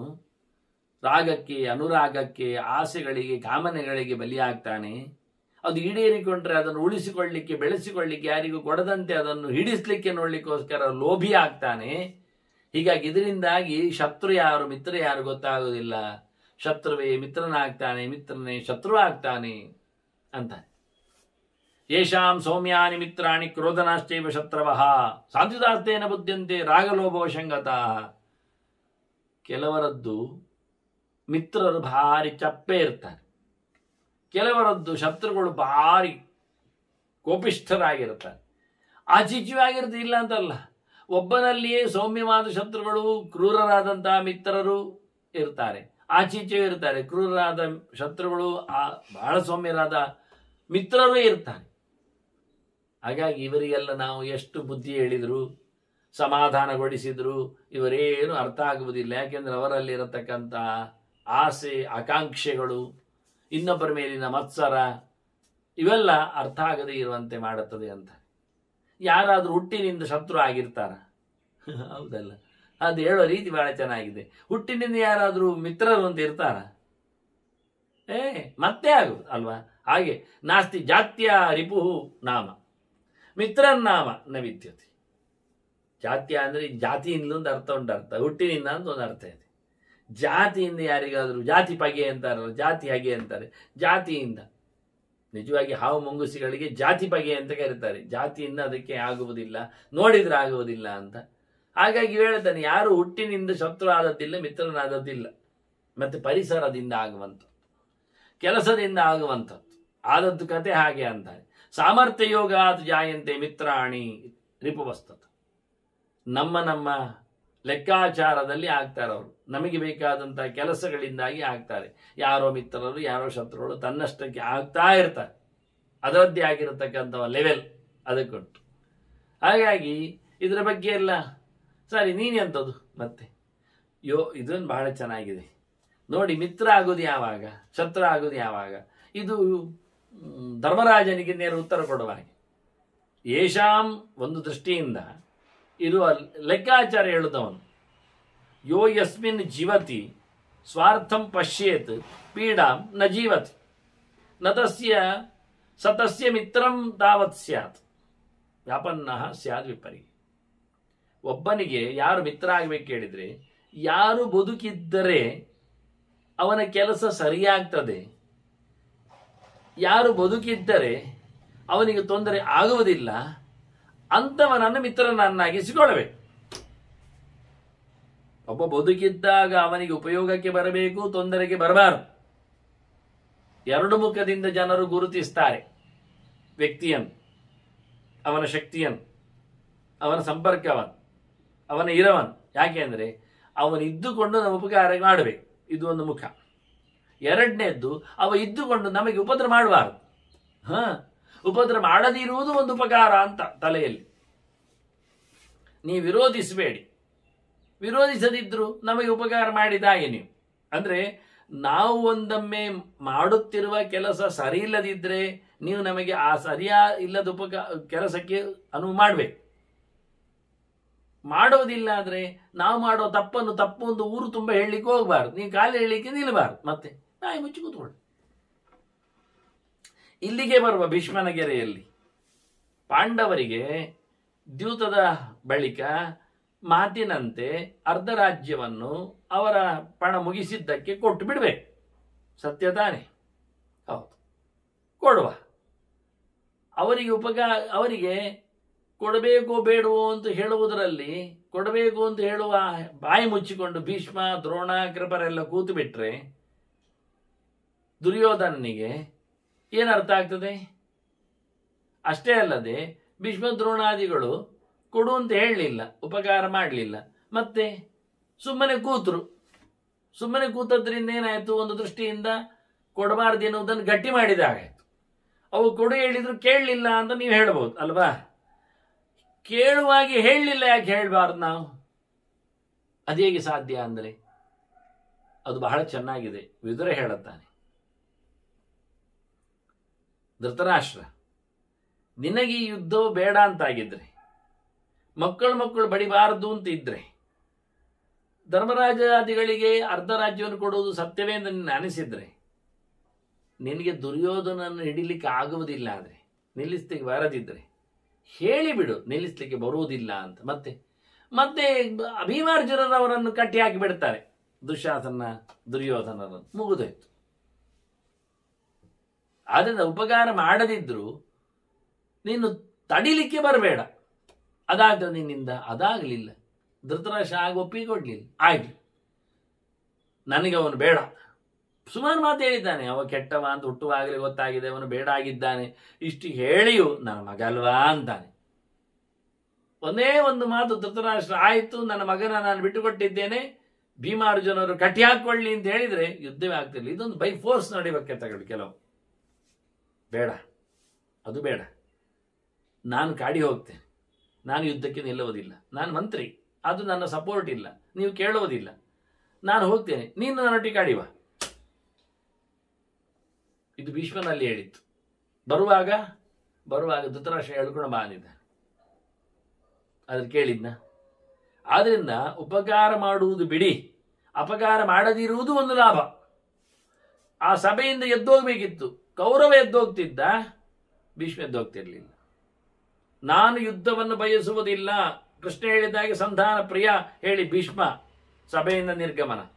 ಕೃಷ್ಣ ಹತ್ರ ಹೇಳಿ, ದ್ರೋಣ ಹೋಗಿಬಿಡ್ಲಿ, ಅಶ್ವತ್ಥಾಮ ನಿರ್ಗಮಿಸ್ಲಿ, ಕೃಪಾಚಾರ್ಯರು ಹೊರಟೋಗ್ಲಿ, ಬಾಲ್ಯೀಕ ಇಲ್ಲ ಹೇಳಿ, ಯಾರು ಹೋಗ್ಲಿಲ್ಲ. ಸಂಧಾನಕ್ಕೆ ಒಪ್ಪಿಗೆ ಕೊಟ್ಟದ್ದು ಅಂತ ಹೇಳುವ ಪ್ರಶ್ನೆಗಿಂತ ಅವನಿಗೆ ವಿರೋಧ ಮಾಡುವಂತೆ ತೋರಿಸಬೇಕೋ ಬೇಡವೋ ಮಾಡಿ. ಹೀಗೆಲ್ಲ ಎರಡೆರಡು ಮೂರು ಮುಖಗಳುಂಟು. ಅದರಿಂದ ಇಲ್ಲಿ ಗೆರೆಗಳು ಹಾಗೆ ಸುಮಾರು ಅರ್ಥವನ್ನು ಕೊಡ್ತದೆ. ಇದು ಇನ್ನೊಂದು ಹೇಳ್ತಾನೆ ವಿಪರ್ಯಯ ಅಂತ. ನೋಡಿ, ಇಷ್ಟು ವಿಷಯ. ಒಬ್ಬ ಇದ್ದಾಗ ಅನುಕೂಲ ಆಗಬೇಕು, ಅವ ಇದ್ದಾಗ ಪ್ರತಿಕೂಲ ಆಗಬಾರದು. ಅಂಥವನ ಜೊತೆಯಲ್ಲಿ ಮೈತ್ರಿಯನ್ನು ಮಾಡಬೇಕು, ಇದು ವಿಷಯ. ಒಬ್ಬ ಶತ್ರು ಅವನು ನಮಗೆ ಇದ್ದಾಗ ಉಪಕಾರಕ್ಕೆ ಬರ್ತಾನೆ ಆದರೆ, ಅವನು ಇದ್ದಾಗ ನಮಗೆ ಉಪದ್ರ ಇಲ್ಲ ಅಂತ ಆದರೆ ಅವನೊಟ್ಟಿಗೆ ನಾವು ಮೈತ್ರಿ ಮಾಡಲಿಕ್ಕೆ ಏನು ದಾಡಿ ಮಾಡಿಕೊಳ್ಳುವ. ಮಾಡದೆ ಹೋದ್ರೆ ನಮಗೆ ಪೆಟ್ಟು ಬುಡೆ ಆಗುದು, ಹೆಚ್ಚು ಕಮ್ಮಿ ಆಗ್ತದೆ. ಅದರಿಂದ ವ್ಯಾಪನ್ನಸ್ಯ ವಿಪರ್ಯಯ ಸದಸ್ಯ ಮಿತ್ರಂ ತಾವತ್. ಅವನು ನಮಗೆ ಗೆಳೆಯ ಆಗ್ತಾನೆ, ಮಾಡದೇ ಇದ್ರೆ ನಮಗೆ ಲಾಸ್ ಉಂಟು ಅಂತ ಅರ್ಥ. ಇನ್ನೊಂದು ಮುಖ, ಒಬ್ಬ ಬದುಕಿದ್ದಾನೆ, ನಾವು ಉಪಕಾರ ಆಗತ್ತೆ, ಅವ ಸತ್ತರೆ ನಮಗೆ ತೊಂದರೆ ಇಲ್ಲ, ಅಂಥವನ ಜೊತೆಯಲ್ಲಿ ಇದೊಂದು ಗಮ್ಮತ್ ಇರ್ತದೆ. ಇಂಥ ರೀತಿಯಲ್ಲಿ ಒಬ್ಬ ಬದುಕಿದ್ದಾಗ ಉಪಕಾರ ಆಯಿತು, ಅವ ಬದುಕಿಲ್ಲದಿದ್ದಾಗಲೇ ಅವ ಇದ್ದಾಗ ಉಪಕಾರ ಆಗ್ತದೆ, ಅವ ಇದ್ದಾಗ ಉಪದ್ರ ಇಲ್ಲ ಆಗ್ತದೆ. ಇದು ನೋಡಿದ್ ನಾವು. ಇದು ಹಾಗಲ್ಲ, ಅವ ಇದ್ದಾಗ ಉಪಕಾರ ಆಗ್ತದೆ, ಅವ ಇಲ್ಲದಿದ್ದಾಗ ಉಪದ್ರ ಇಲ್ಲ ಆಗ್ತದೆ. ಹಾಗಾದ್ರೆ ಅವನನ್ನು ನೀವು ಏನು ಮಾಡಬೇಕಾಗ್ತದೆ? ಉಪಕಾರದ ಹೊತ್ತಿನಲ್ಲಿ ಇಟ್ಕೊಳ್ಬೇಕು, ಉಪದ್ರ ಆಗೋ ಹೊತ್ತಿನಲ್ಲಿ ಬಿಟ್ಕೊಳ್ಬೇಕು. ಹೀಗೆಲ್ಲ ಅನೇಕ ಆಯಾಮಗಳಲ್ಲಿ ಮಿತ್ರತ್ವವನ್ನು ಸಂಪಾದನೆ ಮಾಡಲಿಕ್ಕೆ ಆಗ್ತದೆ. ಬಹಳ ಚೆನ್ನಾಗಿ ಇಲ್ಲಿ ಹೇಳ್ತಾ ಉಂಟು ಯಾರ ಹತ್ರ ಮೈತ್ರಿಯನ್ನು ಸಂಪಾದನೆ ಮಾಡಬೇಕು ಅಂತ ಹೇಳಲಿಕ್ಕೆ. ನಾಸ್ತಿ ಮೈತ್ರಿ ಸ್ಥಿರಾನಾಮ ನಚ ಧ್ರುವಂ ಅಸೌಹೃದಂ. ಶತ್ರುವು ಶಾಶ್ವತ ಅಲ್ಲ, ಶತ್ರುತ್ವವು ಪರ್ಮನೆಂಟ್ ಅಲ್ಲ, ಗೆಳೆತನವು ನಿಲ್ಲುವುದಿಲ್ಲ, ಅದು ಒಂದು ಸ್ಥಿರವಾದ ಗೆಳೆತನ ಅಂತಲೇ ಇಲ್ಲ. ಅದರಿಂದ ಮೈತ್ರಿಯು ಶಾಶ್ವತ, ಶತ್ರುತ್ವವು ಶಾಶ್ವತ, ಒಂದು ಸ್ಥಾಯಿ, ಇನ್ನೊಂದು ಛಲ, ಹಾಗೇನಿಲ್ಲ. ಎಲ್ಲವೂ ಒಂದೇ ನಮೂನಿ, ಯಾವುದರಲ್ಲಿಯೂ ಯಾವತ್ತೂ ಇರ್ತದೆ ಹೇಳಲಿಕ್ಕೆ ಆಗುವುದಿಲ್ಲ. ಮತ್ತೆ ಹೇಗಿರ್ತದೆ ಏನು ಕೇಳಿದರೆ, ಅರ್ಥಯುಕ್ತ್ಯಾನುಜಾಯಂತೆ ಮಿತ್ರಾಣಿ ರಿಪವಸ್ತತ.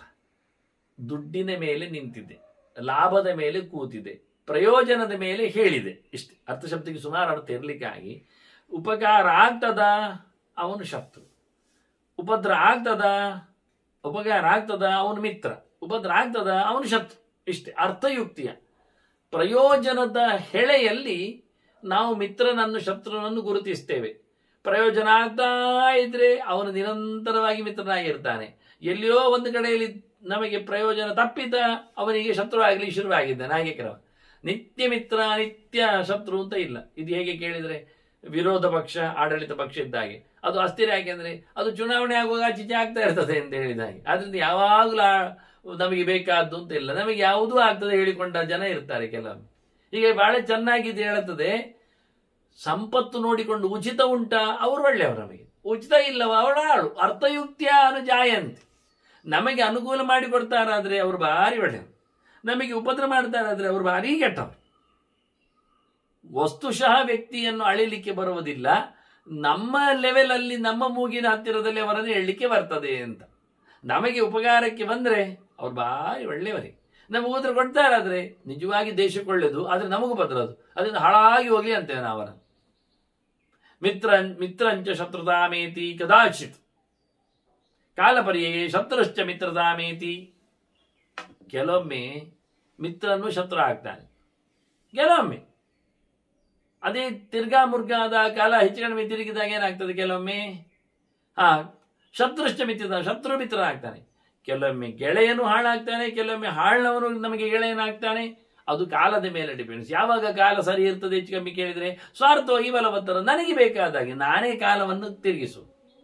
ನನಗೆ ಅನುಕೂಲ ಆಗುವುದಾದ್ರೆ ನಾನು ಅವನನ್ನು ಇಟ್ಟುಕೊಳ್ಳುತ್ತೇನೆ, ನನಗೆ ಅವನು ಪ್ರತಿಕೂಲನಾಗ್ತಾನಾದ್ರೆ ನಾನು ಅವನನ್ನು ಒದ್ದು ಹೊರ ಆಗ್ತೇನೆ, ಕೈ ಮುಗಿದು ಕರೆದಿರ್ತೇನೆ, ಕಾಲು ತುಳಿದು ಹೊರಗೆ ಹಾಕ್ತೇನೆ. ನೋಡಿ, ಕೈ ಹಿಡಿದು ತಂದಿರುತ್ತೇನೆ, ಒದ್ದವನನ್ನು ಹೊರಗಿಡುತ್ತೇನೆ. ಹೀಗಾಗಿ ಮನುಷ್ಯ ಸ್ವಾರ್ಥಿ. ಸ್ವಾರ್ಥ ಅಂದರೆ ತನ್ನ ಕೆಲಸ, ತನಗೆ ದುಡ್ಡು, ತನ್ನ ಲಾಭ, ತನ್ನ ಸೇವೆ, ತನ್ನ ನೌಕರಿ ಅಥವಾ ಅಸ್ತಿತ್ವ, ಪ್ರಭುತನ, ಇದರ ಆಚೆಗೆ ಏನಿಲ್ಲ. ಯೋ ವಿಶ್ವಸಿತಿ ಮಿತ್ರೇಶು ನ ಚ ಆಶ್ವಸತಿ ಶತ್ರುಷು. ಒಬ್ಬ ಮಿತ್ರನಲ್ಲಿ ಪ್ರೀತಿಯನ್ನು ಇಟ್ಟಿಲ್ಲ, ವಿಶ್ವಾಸ ಇಡುವುದಿಲ್ಲ, ಅದೇ ಶತ್ರುವಲ್ಲಿ ವಿಶ್ವಾಸ ಇಡ್ತಾನೆ. ಯಾಕೆ ಹೇಳಿದರೆ, ಹಾಗೆ ಮಾಡಿದರೆ ಅರ್ಥಯುಕ್ತಿ ಅವಿಜ್ಞಾಯ, ಲಾಭದ ದೃಷ್ಟಿಯಿಂದ ಪ್ರಯೋಜನದ ನೆಲೆಯಲ್ಲಿ ನೋಡಿಕೊಳ್ಳದೆ ಒಂದೊಮ್ಮೆ ಯಾರೋ ಗೆಳೆಯನನ್ನು ಬದಿಗಿಟ್ಟು ಶತ್ರುವನ್ನು ಪ್ರೀತಿಸಿದರೆ ಏನಾಗ್ತದೆ? ಅವನ ಗತಿ ಚಲಿತಂತಸ್ಯ ಜೀವಿತಂ, ಅವನ ಸಾವು ಗ್ಯಾರಂಟಿ, ಅವನ ಬದುಕು ಹೋಯ್ತು ಅಂತ ಅರ್ಥ. ಅರ್ಥಹೇತುವನ್ನು ನೋಡಿಕೊಂಡು ಪದಾರ್ಥ, ಲಾಭ, ದುಡ್ಡು, ವ್ಯವಸ್ಥೆ, ತನಗೆ ಬೇಕಾದ ಹಾಗೆ ಇವನ್ನೆಲ್ಲ ನೋಡಿಕೊಂಡು ಯಾರು ಶತ್ರು ಅಂತ ನೋಡಿಕೊಂಡು ಅವನ ಮೇಲೆ ವಿರೋಧ, ಯಾರು ಮಿತ್ರ ನೋಡಿಕೊಂಡು ಅವನ ಮೇಲೆ ವಿಶೇಷವಾದ ಆಶ್ವಾಸನೆ, ಪ್ರೀತಿ ಇದು ಮಾಡಬೇಕು. ಅಂದ್ರೆ ಯಾವಾಗಲೂ ಯಾರನ್ನು ನಂಬಲಿಕ್ಕೆ ಹೋಗಬೇಡಿ. ಅರ್ಥಯುಕ್ತಿ ಅವಿಜ್ಞಾಯ, ನಮ್ಮ ವಿಶೇಷವಾದಂತಹ ಸಂಪತ್ತಿನ ಅಥವಾ ಪ್ರಯೋಜನದ ಯೋಚನೆ ಮಾಡಿಕೊಳ್ಳದೆ ಶುಭೇ ಕುರುತೆ ಮತಿಂ ಮಿತ್ರೇವ ಯದಿವಾ ಶತ್ರೌ ತಸ್ಯಾಪಿ ಚಲಿತಾಮತಿ. ಅವನು ಏನು ಸರಿಯಾಗಿ ಯೋಚನೆ ಮಾಡಿಕೊಳ್ಳದೆ ಶತ್ರುವಿನಲ್ಲಿ ಒಳ್ಳೆ ಬುದ್ಧಿ ಮಾಡಿಬಿಟ್ರೆ ಅವನು ಹಾಳಾದ ಅಂದರ್ಥ. ಅದೇ ಅವನ ಮಿತ್ರನಲ್ಲಿ ಒಳ್ಳೆ ಬುದ್ಧಿ ಮಾಡಿಬಿಟ್ರೆ ಖಂಡಿತ ಹಾಳಾದ ಅಂದರ್ಥ. ನಿನಗೇನಾಗಬೇಕು ನೋಡು, ನಿನ್ನ ಕೆಲಸ ಆಗಬೇಕಾ? ಶತ್ರುವಿನ ಕೈ ಹಿಡಿ, ಕಾಲು ಹಿಡಿ. ನಿನ್ನ ಕೆಲಸ ಹೋಗ್ತದ, ಮಿತ್ರನನ್ನು ದೂರ ಮಾಡು, ಪ್ರಯೋಜನ ಇಲ್ಲ. ನಿನಗೆ ಬೇಕಾದಾಗ ಮಿತ್ರನನ್ನು ಮಿತ್ರನಾಗಿಸು, ಶತ್ರುವನ್ನು ಮಿತ್ರನಾಗಿಸು. ಬೇಡ ಆದಾಗ ಮಿತ್ರನನ್ನು ಶತ್ರು ಮಾಡು, ಶತ್ರುವನ್ನು ಶತ್ರು ಮಾಡು. ಅದರಿಂದ ಖಾಲಿ ಅವರು ಶತ್ರು ಮಿತ್ರರು ಆಗುವುದಿಲ್ಲ, ನಿನ್ನನ್ನು ನೋಡಿ ಆಗ್ತಾರೆ. ಅದಕ್ಕೇನು ಮಾಡಬೇಕು ಅಂದರೆ ನ ವಿಶ್ವಸೇದ ವಿಶ್ವಸ್ತೆ ವಿಶ್ವಸ್ತೆ ನಾತ್ ವಿಶ್ವಸೇತ್. ನಿನಗೆ ಯಾರು ಗೆಳೆಯ ಇದ್ದಾನೆ, ಯಾರು ಗೆಳೆತನ ಮಾಡ್ತಾನೆ, ಯಾರು ಪ್ರೀತಿಸ್ತಾನೆ, ಯಾರು ಉದಾರಿ ಇದ್ದಾನೆ, ಅವನ ಮೇಲೆಯೂ ನೀನು ಹೆಚ್ಚು ಗೌರವ, ಪ್ರೀತಿ, ವಿಶ್ವಾಸ ತೋರಿಸಬೇಡ. ನ ವಿಶ್ವಸೇತ್ ಅವಿಶ್ವಸ್ತೆ ವಿಶ್ವಸ್ತೆ ನಾತ್ ವಿಶ್ವಸೇತ್. ಫ್ರೆಂಡಿನಲ್ಲಿಯೂ ಪೂರಾ ವಿಶ್ವಾಸ ಇಡಬೇಡ, ಶತ್ರುವಿನಲ್ಲಿ ಅಂತೂ ಖಂಡಿತ ವಿಶ್ವಾಸ ಇಡಬೇಡ. ನಿನ್ನನ್ನು ಪ್ರೀತಿಸುವವರಲ್ಲಿ ಹೆಚ್ಚು ಪ್ರೀತಿಸಬೇಡ, ನಿನ್ನನ್ನು ಪ್ರೀತಿಸದವರಲ್ಲಿ ಎಂದೂ ಪ್ರೀತಿಸಲು ನೋಡಬೇಡ. ವಿಶ್ವಾಸ ಇಟ್ಟವರಲ್ಲಿ ಹೆಚ್ಚು ವಿಶ್ವಾಸ ಬೇಡ, ವಿಶ್ವಾಸ ಇಡದವರಲ್ಲಿ ವಿಶ್ವಾಸವಂತೂ ಬೇಡವೇ ಬೇಡ. ಆದ್ರಿಂದ ಬಹಳ ಚೆನ್ನಾಗಿ ನೋಡಿಕೊ. ಯಾಕೆಂದ್ರೆ ವಿಶ್ವಾಸಾತ್ ಭಯ ಮುತ್ಪನ್ನಂ ಅಪಿ ಮೂಲಾನಿ ಕ್ರಂಥತಿ.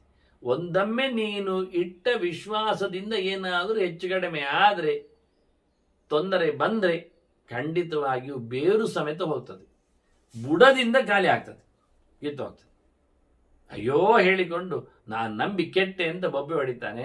ಆದ್ರಿಂದ ಹೆಚ್ಚು ವಿಶ್ವಾಸ ಉಳ್ಳವರ ಮೇಲೂ ನೀನು ಅತಿಯಾದ ಮೋಕೆಯನ್ನು ಮಾಡಲಿಕ್ಕೆ ಬರಬೇಡ. ಎಲ್ಲಿಯೋ ಒಂದು ಕಡೆ ಒಂದು ಗೆರೆ ಹೆಚ್ಚು ಕಮ್ಮಿ ಆದರೆ ಸಂಪೂರ್ಣವಾಗಿ ಸೌಧ ಕೆಳಗೆ ಬೀಳ್ತದೆ. ಅದೇ ವಿಶ್ವಾಸ ಇಲ್ಲದವರ ಮೇಲೆ ಖಂಡಿತವಾಗಿ ವಿಶ್ವಾಸ ಇಡಬೇಡ. ಯಾಕೆಂದ್ರೆ ವಿಶ್ವಾಸ ಇಟ್ಟುಕೊಂಡು ಸೋಲ್ಬಾರದು. ಅಯ್ಯೋ ನಾನು ಶತ್ರು ಗೊತ್ತಿದ್ರು ಮಾತಾಡಿದೆ ಅಂತ. ಒಟ್ಟಿರಬೇಕಾದ್ದು ನಿನಗೆ ಪ್ರಯೋಜನ ಆಗ್ತದ, ಸ್ವಾರ್ಥ ಅಷ್ಟೇ. ನಿನಗೇನು ಯೂಸು ಎನ್ನುವುದು ನೋಡಿಕೊ, ಅದರ ಮೇಲೆ ಡಿಪೆಂಡ್ಸ್. ಅರ್ಥಯುಕ್ತಿ ಆಹಿ ಜಾಯಂತೆ ಪಿತಾ ಮಾತಾ ಸುತಸ್ತತ. ಎಲ್ಲಿವರೆಗೆ ಕೇಳಿದ್ರೆ ಸ್ವಾರ್ಥಕ್ಕಾಗಿಯೇ ತಂದೆ ತಾಯಿ ಮಗ ಬಂಧು ಮನೆ ಎಲ್ಲ ಆಗುತ್ತೆ. ಮಾತುಲ ಭಾಗಿನೇಯಾಚ, ಮಾವ ಅತ್ತೆ ತಮ್ಮ ತಂಗಿ ಎಲ್ಲ ಬಂಧುವರ್ಗಗಳು ಕುಟುಂಬ ಮಂದಿಗಳು ಎಲ್ಲ ಇರುವುದೆಂದು ಗೊತ್ತುಂಟ, ಅವರವರ ಲಾಭಕ್ಕಾಗಿ. ಇದನ್ನು ಬಹಳ ಚೆನ್ನಾಗಿ ಹೇಳಿದ್ನಲ್ಲ ಯಾಜ್ಞವಲ್ಕ್ಯ ಕೇಳುವಾಗ. ನಮಾರೇ ಜಾಯಾಯಿ ಕಾಮಾಯ ಜಾಯ ಪ್ರಿಯ ಭವತಿ ಅಂತ ಹೇಳಿಕೊಂಡು ಆತ್ಮನಸ್ತು ಕಾಮಾಯ ಸರ್ವಂ ಪ್ರಿಯಂ ಭವತಿ ಅಂತ ಒಳಗಿರತಕ್ಕ ಜೀವ, ಅವನಲ್ಲಿರತಕ್ಕ ದೇವ, ಇವರ ಮೇಲಿನ ಅತಿಯಾದ ಒಂದು ವಿಶೇಷ ಚಿಂತನೆಯಿಂದಾಗಿ ಎಲ್ಲವೂ ಪ್ರಿಯ ಆಗಿ ಕಾಣುವಂಥದ್ದು ಅಂತ ಹೇಳಿದ್ನಲ್ಲ, ಅದೇ ಗೆರೆ ಮಹಾಭಾರತದ್ದಿಲ್ಲಿ. ಅರ್ಥಯುಕ್ತಿ ಆಯುಜಾಯಂತೆ ಪಿತಾ ಮಾತಾ ಸುತಃ.